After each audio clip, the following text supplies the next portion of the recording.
programmation prévoit qu'il faut que les édits provinciaux soient pris pour adapter la question foncière à tout ce qui est contexte de chaque province. La République démocratique du Congo est confrontée à des défis fonciers complexes et variés qui nécessitent des réponses adaptées à chaque province. C'est dans cette optique que Congo Initiative, Université chrétienne bilingue du Congo, a tenu du 24 au 25 avril 2024 un atelier portant sur le lancement d'un projet consistant à élaborer la stratégie provinciale d'intervention foncière en Ituri grâce au financement de son partenaire PNID. Tenu en ville de Bunia, chef-lieu de la province de l'Ituri, cet atelier s'est aussi axé sur la sensibilisation et la mobilisation des acteurs et parties prenantes du secteur foncier sur les processus d'élaboration de cette stratégie et son alignement avec le processus de la réforme foncière. Oui, le lancement ce jour de ce projet, c'est un effort combiné de plusieurs acteurs qui ont compris que l'alignement des acteurs à la réforme foncière est importante. Parce que depuis que la République s'est dotée du document de politique foncière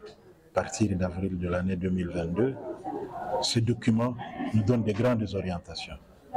et constitue un des livrables importants de la réforme foncière. Mais la politique n'est pas le seul livrable important. Il y a le projet de loi qui est au Parlement, qui en principe devait être adopté à la législature passée, mais heureusement ou malheureusement, ça n'a pas été le cas et nous devrions renforcer le plaidoyer par rapport à ça. Mais vous savez bien qu'une politique qui n'a pas un outil de mise en œuvre programmatique reste un livre ouvert, peut-être utile, mais pas très opérationnel. C'est ainsi qu'un autre livrable sur lequel nous sommes en train de travailler, c'est le plan foncier national qui traduit matériellement en projet et programme la politique foncière et certaines orientations de la loi pour permettre de donner les aspects du développement durable aux citoyens congolais qui a tant souffert de l'insécurité liée à la gestion de la terre. Le conseiller du gouverneur en matière foncière qui a procédé au lancement officiel de cet atelier a, au nom de l'autorité provinciale, exprimé l'engagement de la province dans les démarches de résoudre de manière efficace les problèmes fonciers qu'il estime être à la base de l'instabilité de l'Ituri. À partir d'aujourd'hui, déjà nous avions compris que nous sommes dans une nouvelle stratégie à pouvoir mettre en place pour que la question foncière soit résolue. Alors cette fois-là, pour que si demain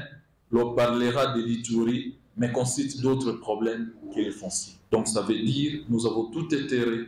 à capitaliser toutes les recommandations de ces assises pour nous permettre d'avoir un beau document, lequel document pourra aider l'autorité provinciale à matérialiser sa politique, parce qu'on ne peut pas prétendre diriger aussi un secteur lorsqu'on n'a pas la maîtrise du secteur. Et cette cartographie, je sais que ça va commencer par un novateur du foncier pour permettre à l'autorité d'avoir une base de données dans ces secteurs et aussi mettre en place sa politique afin que les fonciers soient demain un facteur de développement en province de l'Ituri et non un facteur de guerre ou de tuerie. Pour les acteurs œuvrant dans les secteurs fonciers en Ituri, ces projets constituent une opportunité pour renforcer leur système de la collaboration pour lesquels ils expriment leur ferme engagement. Nous travaillerons à nos maillots pour la réussite